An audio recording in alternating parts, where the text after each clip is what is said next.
This is the Amaran Ace 25C LED light. It comes with a built-in internal battery. It has quarter 20 mount points on the top, and on the bottom you've got this quick release mounting mechanism, and it's magnetic, so it only fits a certain way, and then you just push it on and it latches on there like that. To release, you just push the blue button and then it comes off like that. This mounts onto a cold shoe as well as a quarter 20. So I could install it on this clamp, for example, and then just tighten that onto that shoe, and then I can easily mount this light to the clamp, like so. And then I can just clamp this light on anywhere I need to. So that's pretty convenient. And then to release, push, and remove. It comes with this diffuser cover, and it's got magnets on here that align. So it just snaps on like that. Super easy to install and remove, and it's also strong, so I don't have to worry about it falling off accidentally. To turn it on, there's a switch on the side here. There's also the USB-C charging port right there. Let's switch this on.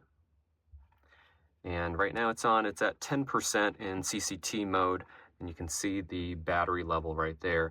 You can also pair this to the Amaran app, like using an iPhone, and you can control all the functions of the light, even have scenes and presets from your iPhone. To adjust this, if you didn't use the app, you could do it here just by pushing in on the dial and then rotating it. So I can rotate it up to 100% intensity, for example, or I could dial it back down to 10%, which is what I had it.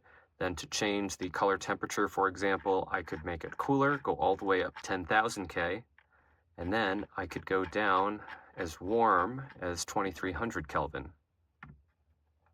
So that's definitely a much warmer color temperature there. Let's go back to 3200 Kelvin here. And then you can change the green magenta tint. So if I wanted this to be more green, more greenish color there, I can lean towards magenta. Brings out magenta in skin tones.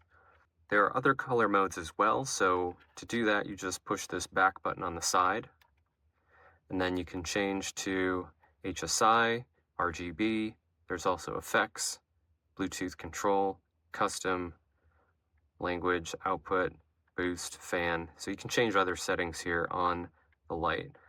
Let's check out some of the effects. So you can have paparazzi.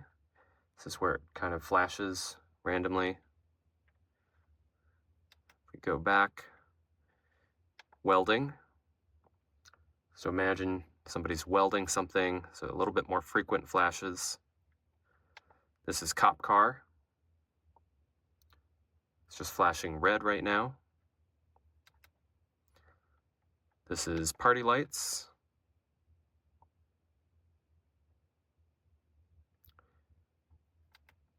I've got fireworks. You've got a burst of light.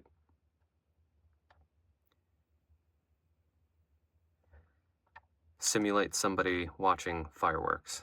Then you've got a faulty bulb, something that is mostly on but then flickers occasionally.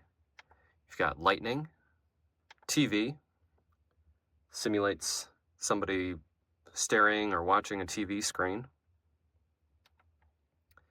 And then pulsing. You can see the light pulsing there. And you've got strobe, explosion. There's fire, so imagine fireplace, sitting around a campfire. And then back to paparazzi. There is a fan that just kicked in there because of the intensity of the effects that I was using, so I can actually feel and hear that fan a little bit. And overall, this is a really nice little light. You can put it on top of a camera. You can easily put it on top of a stand or a clamp, hide it somewhere, use it as a backlight, hair light, fill light, anything like that. And because it's self-contained, you don't need to run any power cables to it. The battery can run for a decent amount of time. The app will tell you how long of battery life you have left based on the intensity of the light. Typically, if you have it at full intensity, close to 30 to 45 minutes, but if you turn it down to say 10%, you might be able to get 4 to 5 hours even of light. So if you're just doing desktop photography or video or anything like that, this light could last you a really long time just on the internal battery.